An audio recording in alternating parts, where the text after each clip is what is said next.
살아계신 아버지 하나님께 감사를 드립니다. 죽었던 자가 일어나고 죽을 병에 걸린 하인이 살아났던 것처럼 우리 육신의 연약한 모든 부분들, 작고 큰 질병 때문에 고통당하는 우리 성도님들과 우리 동역자들과 또 현장에 고통하는 모든 심령들을 그 육신의 참된 치유의 능력이 나타나기를 간절히 소망합니다. 우리 육신의 연약한 것들, 질병들, 모든 공고한 것들이 몸과 마음과 정신이 새롭게 회복되어지고 치유되어지고 참된 자유와 기쁨과 강건함이 나타나는 오늘 밤이 되기를 소망합니다. 또한 우리 또한 치유의 증인이 되길 원합니다. 또한 우리 또한 구원의 증인이 되길 원합니다. 정말로 영적으로 죽었고 영원히 갈아있던 우리가 예수 그리스도로 말미암아 소생케 되어지고 살아나는 것처럼 이제 우리 속에 있는 여러 가지 마음의 심적인 눌림도 해방을 받고 자유케 되어지고 실제적으로 우리 모든 성도님들의 질병들 또 고통들 또 어려움들을 예수님 이 시간 우리가 간절히 간구할 때 역사하는 능력이 강하시고 우리의 의인의 간구를 외면치 않으시는 주님, 우리 모든 성도님들과 우리 동역자들, 흩어진 모든 주의 백성들의 육신적인 연약함들을 주님 회복시켜 주옵소서. 치유하여 주시고 역사해 주옵소서. 참된 치유의 증인들이 불일 듯 일어나는 이 저녁 되어줄 수 있도록 우리의 간구를 주님 들어주옵소서. 참된 믿음이 무엇인지 그 고백에서부터 진정한 치유에까지 나아갈 수 있도록 이 저녁에 우리가 말씀을 통해서 상고하고 간절히 믿고 기도할 수 있도록 은혜를 베풀어 주옵소서. 감사드립니다. 예수 그리스도 이름으로 간절히 기도합니다. 아멘. 여러분, 오늘 제목은 뭐라고 했습니까? 치유의 증인들이라는 제목으로 우리가 함께 말씀을 나누도록 하겠습니다. 참 치유의 증인들은 누구냐면 예수님을 만난 사람들이 치유를 받았고 예수님께로부터 치유를 받은 자들이 진정한 치유의 증인들이 되죠. 그렇다면 여러분보세요. 치유를 받은 자가 증인이라고 한다면 치료하신 자는 누구십니까? 말씀으로든 혹은 손을 얹어서든지 혹은 다른 어떤 일들을 통해서 결국 우리에게서 진짜 치유자는 누구십니까? 예수님이죠. 그래서 참 치유자인 예수님과 예수님의 증인들이었기 때문에 예수님을 만난 사람들이었기 때문에 어떤 사람은 육신적인 치유의 증인이 되고 어떤 사람은 정신적인 치유의 증인이 되고 또 다른 사람들은 그 마음의 치유의 증인이 된 것이죠. 그것처럼 정신, 마음, 육신, 영혼에 병이 들어있고 낙심해져 있고 상실되어져 있는 수많은 사람들이 있습니다. 그들이 누구를 만났죠? 예수님을 만난 예수의 흔적을 가진 예수님의 제자가 되어졌고 예수의 흔적을 가진 예수 그리스도로 말미암아 하나님의 자녀가 되어진 것이죠. 그래서 진정한 치유는 뭡니까? 예수님을 믿는 자들, 예수님을 만난 자들, 예수님을 체험한 자들, 그 자들이 바로 치유의 증인이죠. 결국 그들은 어떤 증인입니까? 믿는 사람들인 것이죠. 예수님을 믿지 않고 치유를 정말로 받았다라고 말할 수가 없는 겁니다. 그래서 오늘 우리가 먼저 질문해야 될 것은 따라합시다. 믿음이 무엇입니까? 그렇죠. 믿음이 무엇인지 먼저 질문을 해야 됩니다. 왜냐하면 예수님께서 백부장을 보면서 뭐라고 하셨습니까? 이스라엘 중에서 혹은 좁혀보면 예루살렘에서 혹은 더 좁혀보자면 너희들 중에서 이런 겁니다. 이 이스라엘 전체에서 혹은 제일 성전도 있고 유대 지도자들도 있는 종교 지도자들도 있는 예루살렘 성전에서 뿐만 아니라 진짜 예수님과 함께 다니는 백성들 중에서도 그 무리와 제자들 중에서도 예수님께서 돌이켜서 내가 이스라엘 중에서 어떤 이만한 믿음을 본 것이 없다라고 말한 것이죠. 그래서 참 치유의 증인들은 무엇을 가진 자들이냐면 예수님이 그리스도이시고 예수님만이 진정한 치유자이시다라고 하는 그 증거, 그 믿음을 가진 자들이죠. 그래서 저와 여러분 치유의 증인들은 믿음의 증인이고 예수님을 만난 증인이다라는 사실들을 먼저 고백하는 것이 필요합니다. 자, 본문에서 예수님은 어떤 분이십니까? 또 저와 여러분에게는 예수님이 어떤 분입니까? 그냥 교회 가서 예수 그리스도 이름으로 기도합니다라고 액세서리처럼 붙이는 이름입니까? 아니면 죽게 되었는데 살아났던 그 백부장의 종, 혹은 나는 분명히 죽었는데 갑자기 청년아 일어나라 라는 소리를 듣고 죽었다가 부활했던 어떤 청년입니까? 아니면 그 부모님입니까? 그 과부입니까? 저와 여러분은 예수님을 어떻게 알고 있습니까? 예수님 때문에 내가 치유받은 증거가 있습니까? 정말 저 좀 충농증도 해결받고 싶고 감기도 좀 비염도 해결받고 싶은데 예수님 이것도 치유해 주십시오. 저 그렇게 할 수도 있겠죠. 여러분 어떤 질병이나 또 어떤 검사를 받는 가운데 내가 이 질병 안 걸렸으면 좋겠다. 혹은 걸렸으면 나한테는 이 약을 통해서 이 의사를 통해서 이 수술을 통해서 예수님 낫게 해주십시오라고 하는 부르짖을 수 있는 각자의 부르짖을 수 있는 요청되어지는 필요가 있겠죠. 물어봅시다. 여러분에게 예수님은 진짜 치유자가 맞습니까? 성경이 그렇다 하니까 그렇겠지. 다른 사람은 치유받았다 하지만 나는 꼭 그렇게 믿지 않는다. 혹은 그건 과학적이지 않은 것 같아. 옛날이니까 되지. 지금은 안 될 거야. 지금 어떤 기적이 일어나겠어. 과학의 시대인데. 이렇게 저 여러분 마음대로 혹은 우리의 상식적인 부분으로 이 성경의 말씀과 예수님의 능력을 축소시킵니까? 아니면 있는 그대로 믿습니까? 안진뱅이가 일어날까요? 눈먼 자가 눈을 뜰까요? 정말 질병에서 암이나 그 큰 간질병이나 어떤 혈류증이나 여러 가지 내가 고통받는 문제에서 해결이 될까요? 그래서 진지하게 고민을 해봤습니다. 이번 주 이제 어떤 설교 나눔 모임이 있어서 목사님들하고 줌으로 공부를 하고 나눌 때도 제가 목사님 정말로 나도 고민이 되는데 예수님께서 사복음서 중에 치유의 사건 누가복음에 몇 번이나 계속 나오는데 정말 어떻게 이 부분을 믿고 설교합니까? 목사님들도 한번 웃으면서 성경대로 믿으려고 합니다. 그게 맞습니다. 근데 정말로 사모하는데 그렇게 예수님처럼 질병을 가진 사람들 성도님들 중에 간절히 기도하다가 나았으면 정말로 좋겠습니다 라고 말을 하고 여러분 한번 생각해 봅시다. 반석교회만 오면 병이 낫는다. 그럼 옆에 있는 명주병원 엄마가 다니는 용인서울병원 저기 제일 큰 근처에서 제일 큰데 어디죠? 용인 세브란스 병원 그 다음 저기 또 무슨 병원이죠? 다보스 병원 안 되겠죠. 왜냐면 거기에서 돈 들이고 아프잖아요. 병 낫게 하려면 수술도 해야 되잖아요. 정말 저는 기도하고 싶은데요. 그 김상곤 성도님 지난번에 그 기도한 것처럼 이렇게 내 머리를 열어서 수술 가지고 너무 고통스러운데 다 낫게 해주고 싶어요. 근데 이게 3년이 지나도 계속 이 고통이 심하다고 합니다. 나았지만 수술은 했지만 그 후유증이 많이 가요. 할머니도 이렇게 보니까 허리 쪽 해서 이게 오른쪽이 당겨서 삼촌이 또 그 병원을 예약해 놨던데 그것처럼 수술 이쪽을 하면 또 다른 쪽이 아프고 저쪽을 하면 다른 쪽이 또 아프고 이렇게 된단 말입니다. 그렇다면 예수님이 정말 내게도 치유자가 맞습니까? 라는 고백 가운데 저와 여러분의 진정한 치유에 대한 응답 또한 은혜 또한 바라보는 게 필요해요. 자, 여러분 두 가지를 알 수 있습니다. 하나, 첫 번째는 뭐냐면 예수님께서 오셨을 때 이 치유는 목적이 있어요. 무조건 낫게 하는 게 아니라 이 치유의 사역을 통해서 목적은 무엇일까요? 나아서 기쁘다, 좋다가 아니라 이 병은, 이 질병을 낫게 하시는 분은 누구시다? 예수님이시다. 그러면 이 질병은 의사가 나을 수도 없고 다른 사람도 할 수 없는데 예수님께서만 이 질병을 낫게 했다는 것은 뭡니까? 예언된 메시아가 오시면 눈먼 자가 보게 되고 말 못하는 벙어리가 말하게 되고 안진뱅이가 일어나서 뛰게 된다고 성경에 예언되어 있잖아요. 그것처럼 예수님께서 병을 치유하심으로 말미암아 이 치유하시는 예수님은 누구시다? 메시아 그리스도시라는 증거를 나타내기 위한 것이 첫 번째 목적이었어요.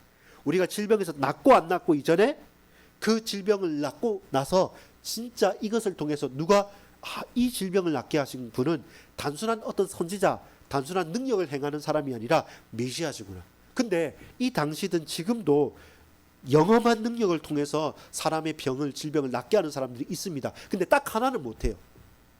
그게 뭐냐면 죽었던 자를 살리지를 못해요. 근데 예수님은 치유도 하시면서 본문처럼 죽었던 자도 살리게 돼요. 나중에는 제자들도 그렇게 예수 그리스도 이름으로 살리기도 합니다. 그것처럼 사람들이 따라하는 강력한 능력을 행하고 기적적인 일을 행하지만 결국 사람의 생명을 어찌할 수 없어요. 낫게는 해도. 근데 예수님께서는 낫게도 하시고 생명도 그를 살리시기도, 나사로도 살리고 이 청년도 살리잖아요. 살리시면서 생명을 주관하시는 분, 그분이 오셨다는 겁니다. 그 말씀하시는 하나님께서 육신으로 오셔서 그 말씀하신 대로 생명을 살리셨다는 겁니다. 그래서 그분은 누구시다고요? 그리스도시라는 거죠. 그래서 백부장의 믿음이 왜 중요하냐면 백부장이 그걸 알았던 거죠. 당신은 메시아시고 하나님의 아들이시기 때문에 그 빛나는 영광 가운데 나는 이방인이고 나는 죄인이고 나는 도저히 당신과 대면해서 만나볼 정도로 나는 거룩한 사람이 아니다는 것을 알기 때문에 내게 오시지 마십시오. 제가 감당하지 못하겠습니다. 제가 나가기도 힘듭니다. 다만 유대인의 경건한 이 지도자들 통해서 당신께 아뢰입니다. 혹시 말씀만 해주십시오. 말씀만 해도 내 사랑하는 하인이 나을 수 있습니다. 왜 그렇습니까? 저도 백부장이지 않습니까? 저에게 제 상관이 다른 전령과 편지를 통해서 명령을 내리면 그 명령만 듣고도 나는 행합니다. 마찬가지로 저도 제 하인들과 제 수하들에게 명령을 내리면 그들은 내가 했던 말을 듣고 그대로 행합니다. 하물며 내가 나가기도 힘들고 오시는 것도 감당할 수 없는 나는 바로 메시아이신 당신께, 그리스도인 당신께 청합니다. 이 사랑하는 하인을 낫게 해주십시오. 그리고 오지 않으셔도 당신은 그 말씀이 능력 있는 분이 맞고 내가 들었던 예수의 소문을 들어보니까 당신은 메시아 그리스도가 맞으시니까 나는 예수 그리스도께서 말씀만 해도 치유될 것을 뭐한다? 믿습니다 한 것이죠. 그게 백부장의 믿음이었죠. 근데 그 백부장의 믿음이 이 이스라엘의 많은 사람들, 그 예루살렘에 있었던 그 종교 지도자들과 성전에서 그만한 평생을 성경을 연구했던 사람들, 그리고 실제로 예수님을 믿으면서 따라다닌다고 했던 따라오던 그 자들도 놀라는 거죠. 그래서 예수님께서 놀랍게 여기면서 뒤를 돌아보신 거죠. 그리고 따라오는 그 무리와 제자들한테 말하죠. 이스라엘에 이만한 믿음을 본지 못했다는 겁니다. 그것은 뭡니까? 최고의 칭찬이죠. 여기 있는 모든 사람들 중에서 이방인인 이 백부장의 믿음이 제일 좋다. 평생을 경건하게 산다고 하고 금식을 하고 성경을 외면서 막 살았던 당신들, 헌금 많이 했다고, 금식 많이 한다고, 성경 많이 안다고, 예배 많이 드린다고 자랑했던 당신들의 믿음보다 이 이방인의 믿음이 더 크다라고 하니까 찔려야 되겠죠. 근데 그 찔림이 나도 잘 믿어야겠다, 나도 믿음을 강하게 해야겠다, 올바른 믿음을 살아야겠다가 아니라 유대인들은요, 종교 지도자들은 더 예수님을 죽이고 싶어졌고, 반대로 깨우치는 사람들은 그래, 저 이방인도 그렇게 믿음이 분명할 수 있는데 나의 믿음을 돌이켜보자 라고 하고 다시 거듭나는 사람들, 이렇게 나누어지게 되죠. 근데 돌이키는 자들보다는 더 악랄하게 예수님을 대적하는 자들이 많아지겠죠. 이렇게 여러분, 믿음을 고백할 때 어떤 역사가 일어났습니까? 죽게 되었던, 병에 대해서 고통하던 자들이 살아났다는 것이죠. 그게 중요한 것이고, 두 번째는 어떤 부분입니까? 이제는 나인성의 과부의 이야기죠. 이제 이 과부는 어떤 사람입니까? 남편이 없는 여자잖아요. 근데 아이는 있어요. 근데 그 아이가 둘, 셋, 넷, 다섯이 아니라 독자라고 하면 누구겠습니까? 남자아이 한 명인 것이죠. 근데 그 독자가 죽었단 말이죠. 그러면 그 과부에게 남아있는 가족들은 있을까요, 없을까요? 아무도 없어요. 너무 슬프고 그 형편이 너무 처량하니까 동네 사람들도 같이 그 장례 행렬에 가면서 울고 있었던 거예요. 근데 예수님께서 그것을 본 거예요. 아무 소망이 없고 이제 전부 다 잃어버린 사람, 신음조차도 할 수 없고 눈물조차도 메말라가는 그 여자, 그 여인, 그리고 예수님에 대해서 해주십시오라고 하는 그 입도 뻥끗하기 힘들 만큼 모든 게 다 탈진되어 있고 소진되어져 있는 그 불쌍한 여인, 그 사람을 예수님이 봤던 거죠. 불쌍하게. 그리고 불쌍한 자한테 와서 자, 이제 당신도 믿는다고 말하세요, 이렇게 말하지 않고 가장 낮은 곳으로 예수님 오셨기 때문에 실험조차도 못하는 사람이었기 때문에 그 자한테는, 그 여인한테는 예수님께서 가신 거예요. 그리고 울지 말라고 말합니다. 울지 말라고 말하면서 하시는 게 뭐냐면, 자, 맛있는 거 먹어라, 집 지어줄게, 아니면 또 다른 거 위로해 줄게, 그래도 이거 가지고 자, 맛있는 거니까, 혹은 이 집 편한 거니까, 이 차 편하니까 이거 해라 라고 하지 않고, 그에게 있어서 제일 큰 상실이 뭡니까? 독자잖아요. 그 독자만 바라고 살았으니까. 그래서 불쌍히 긍휼히 여기신 예수님께서 그 사람에게 가장 필요한 것을 다시금 회복시켜 주시는 거죠. 그렇게 그 독자 청년에게 가서 손을 대고 청년아 일어나라 라고 말씀한 거죠. 그리고 그가 일어났어요. 그리고 나중에 보면 뭐라고 합니까? 말까지 하는 거죠. 단순하게 그냥 흔들어서 깨워서 사람 억지로 한 게 아니라 죽었던 사람이 움직였어요. 누가 밀어서 세운 것도 아닙니다. 그리고 죽었던 사람이 말을 하게 되죠. 그리고 어머니에게 주는 거죠. 그리고 울지 말라고 말을 합니다. 그게 예수님의 사역이죠. 이 두 가지가 뭘로 나타나냐면, 여러분, 자 7장 자 3절 봅시다. 같이 읽어볼까요? 시작. 예수의 소문을 듣고 유대인의 장로 몇 사람을 예수께 보내어 오셔서 그 종을 구해 주시기를 청한지라.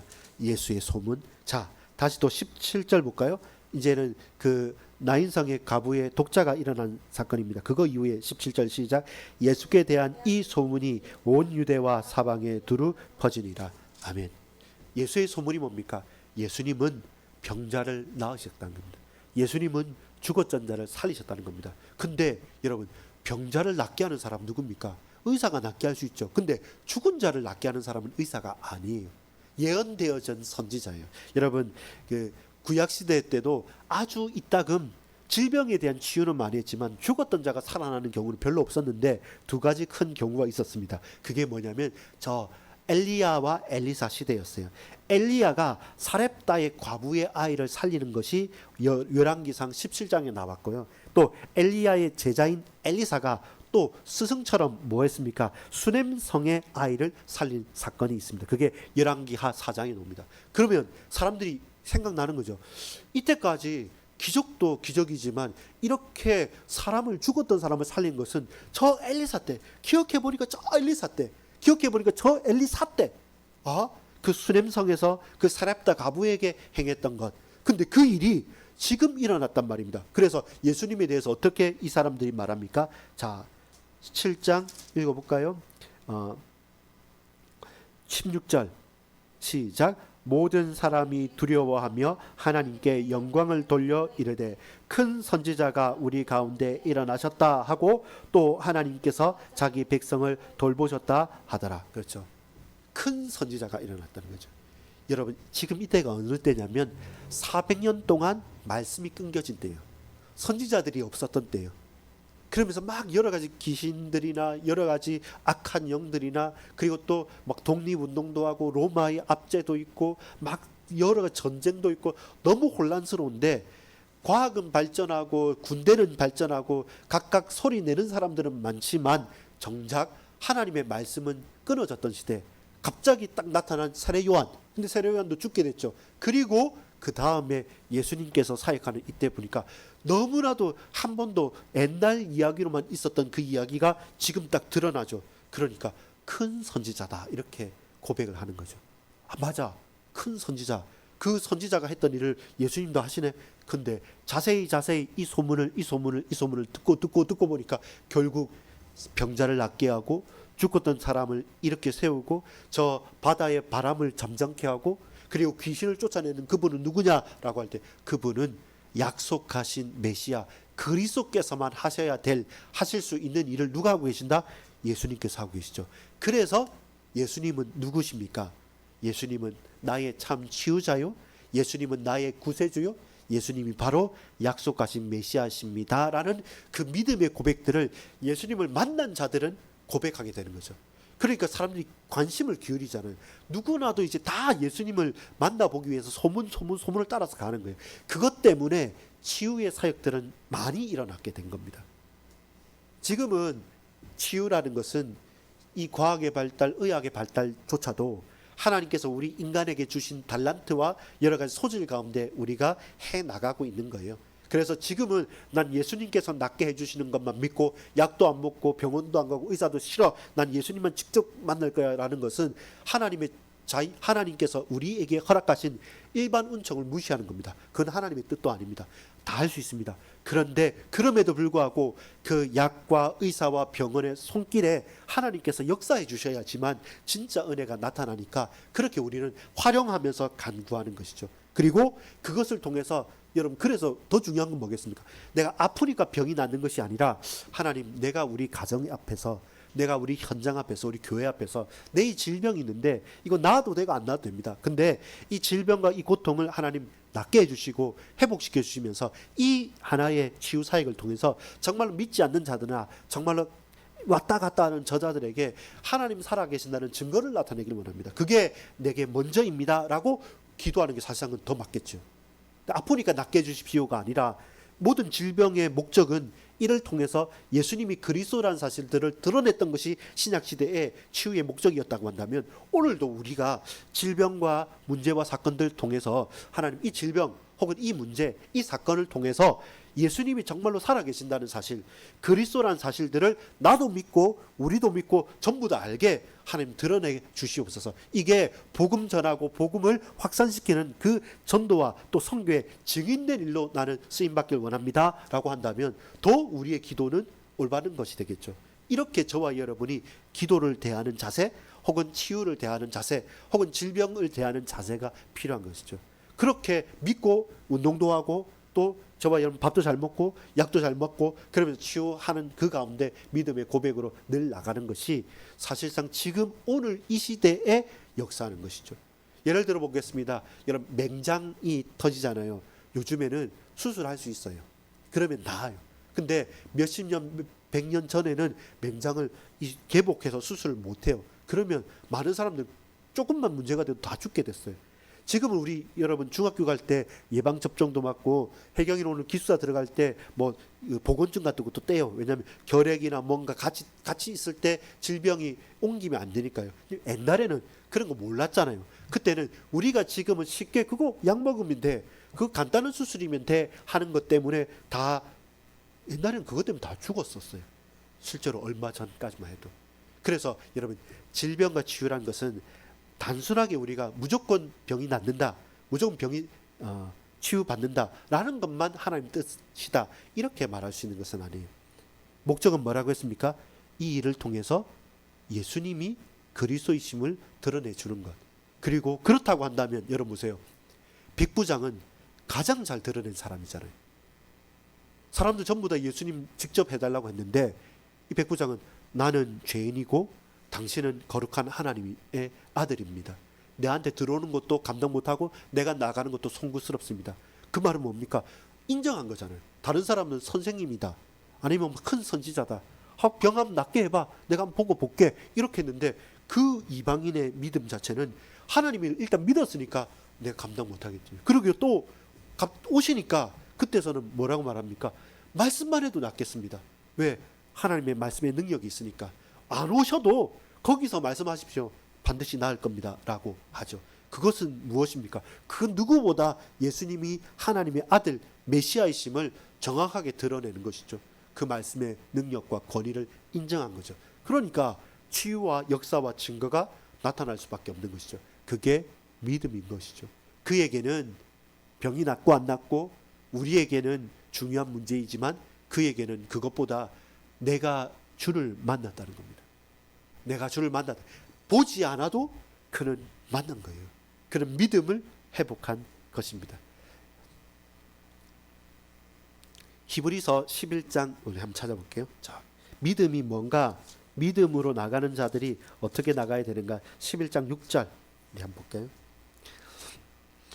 제가 11장 1절 2절 읽겠습니다. 믿음은 바라는 것들의 실상이요 보이지 않는 것들의 증거니 선진들이 이로써 증거를 얻었느니라. 믿음은 증거라고 했습니다. 자, 신약성경 364페이지에 있는 히브리서 11장 6절 크게 천천히 같이 읽어봅시다. 결론입니다. 시작. 믿음이 없이는 하나님을 기쁘시게 하지 못하나니 하나님께 나아가는 자는 반드시 그가 계신 것과 또한 그가 자기를 찾는 자들에게 상 주시는 이심을 믿어야 할지니라. 믿음이 뭐냐? 믿음이 없이는 하나님을 기쁘시게 하지 못하는, 하나님이 가장 기뻐하시는 건 뭐냐면 우리의 믿음입니다. 우리의 믿음을 보시고 하나님은 기뻐하십니다. 왜 그렇습니까? 하나님께 나아가는 자는 반드시, 믿는 자의 고백은 뭐냐면 하나님께 나아가는데 하나님께 어떻게 나아가냐면 반드시 그가 계신 것과 하나님 살아계신 것과 하나님 살아계심을 믿지 않고는 진짜 하나님께 갈 수 없어요. 종교생활 하듯이 이거 뭐 습관적으로 그런 게 아닙니다. 하나님을 믿는다는 것, 하나님께 나아가는 것은 첫째는 하나님이 계신 것과 또한 그가 자기를 찾는 자들에게 상 주시는 이심을. 이게 번역이 조금 그런데요. 이 말은 정확하게 하자면 뭐냐면 또한 그가 자기를 찾는 자들에게 자신을 상으로 주신다는 겁니다. 보세요. 이런 거예요. 내가 하나님께 잘 보이고 하나님 믿고 열심히 신앙생활하면 하나님께서 상으로 네가 원하는 게 뭐냐, 이거 하나 줄게, 이게 아니라 하나님을 믿고 하나님이 계신 것과 하나님께 나가는 자는 내게 있어서 하나님 자체가 당신이 내게 상이다 하는 사실. 그분이 상을 주시는 게 아니라 그분 자체가 내가 원하는 상이란 거죠. 이게 중요합니다. 그게 믿음입니다. 믿음은 내가 필요한 뭔가를 주는 게 아니라 믿음은 하나님을 알고 하나님을 받는 거예요. 하나님이 내게 최고의 상이 되시니까 다른 거 필요 없어요. 나아도 되고 안 나아도 돼요. 응답이 돼도 되고 안 돼도 돼요. 근데 하나님은 내게 계셔야 됩니다. 내가 하나님 만나야겠습니다. 하나님 내게 오셔서 나를 주장해 주셔서, 그리고 내가 주님을 만났습니다. 주님이 내게 오셨습니다. 그게 비교할 수 없는 최고의 상입니다. 그게 믿음인 것이죠. 왜냐하면 하나님을 바랐으니까 하나님을 받고, 하나님을 찾았으니까 하나님을 만나면 끝이지. 하나님 만났는데 근데 제가 돈이 필요해요. 제가 건강이 필요해요. 제게 힘이 필요해요. 제 권력이 필요해요. 제 대통령 되고 싶습니다. 이래 주면 좋겠습니다 라고 하는 것은 상이 아니에요. 그건 다른 거예요. 하나님을 구하고 하나님을 바랐는데 하나님 내게 오셔서 당신을 드러내시고 당신께서 나의 주인이 되셨어요. 그러면 끝이에요. 왜? 더 중요한 것도 없고 더 비교할 것이 없기 때문에. 그게 믿음입니다. 하나님을 구하는 것 그 자체, 하나님이 내게 오신 것 자체. 그래서 오늘 첫 번째 말했지 않습니까? 뭐가 믿음입니까? 어떤 게 믿음입니까? 누가 치유받은 자고 누가 치유자입니까? 라고 할 때 주님을 만난 자, 그는 치유받은 자입니다. 주님을 믿는 자, 하나님 자체를 바라보는 자, 하나님께서 그에게 오신 것이죠. 그게 믿음인 것이죠. 그래서 우리가 믿음을 누가 줄 수 있는 하나의 선물, 막 열심히 하면 받을 수 있는 것, 간절히 기도하면 그 아주 간절히 기도해야지만 조금 낫고, 더 세게 기도하면 더 많이 낫고 하는 게 아니에요. 그냥 예수님이 우리의 상이고 예수님이 우리 치유고 예수님이 우리의 생명인 것이죠. 결국 믿음의 결과는 뭐였습니까? 사는 거예요. 청년도 살아났고 그 하인도 살아났습니다. 결국 생명이 믿음의 결과입니다. 우리가 구원을 받는 것, 다시 거듭나는 것, 사는 것, 그게 믿음입니다. 믿음은 바라는 것들의 실상이고 보지 못하는 것들의 증거라 했습니다. 오늘 하나님 자체가 우리에게 상이고 믿음임을 믿고 고백하는 저와 여러분 되기를 간절히 소망합니다. 그래서 진정한 치유는 하나님을 알고 하나님을 믿고 고백하는 것, 그것이 우리에 있어서 최고의 치유임을 믿습니다. 여러분 특별히 현장에서 연약한 육신이 치유받기를 원합니다. 우리에게 있는 여러 가지 문제들이 예수 이름으로 치유받기를 소망합니다. 그게 믿음의 고백으로 열매 맺어지기를 간절히 소망합니다. 기도하겠습니다. 하나님, 아무리 들어도 내 마음에 감동이 없는 내 귀와 내 가란 메마른 심령을 치유하여 주옵소서. 하나님이 찾아오시고 하나님을 소망하고 하나님께 집중하고 하나님께 영광 돌릴 수 있도록 그 백부장의 믿음이, 그 국률함을 입은 나인성의 과부의 슬픔이 완전히 치유되어지고 회복됐던 것처럼 우리의 현장에 진정한 믿음을 회복시켜 주옵소서. 늘 들었던 예수, 늘 그냥 또 고백하는, 또 가는 예배의 시간이 아니라 이 시간이 내일 평생에 다시 없을 믿음을 고백하는 시간, 참된 치유를 경험하는 시간, 예수를 만나는 시간이기를 소망합니다. 주님 역사해 주옵소서. 주님 치유하여 주옵소서. 우리의 영혼을 온전히 치유하여 주시오. 하나님만이 나의 모든 것임을 고백하는 진정한 믿음의 고백이 회복되게 하여 주옵소서. 감사드립니다. 예수 그리스도 이름으로 간절히 기도 올리옵나이다. 아멘.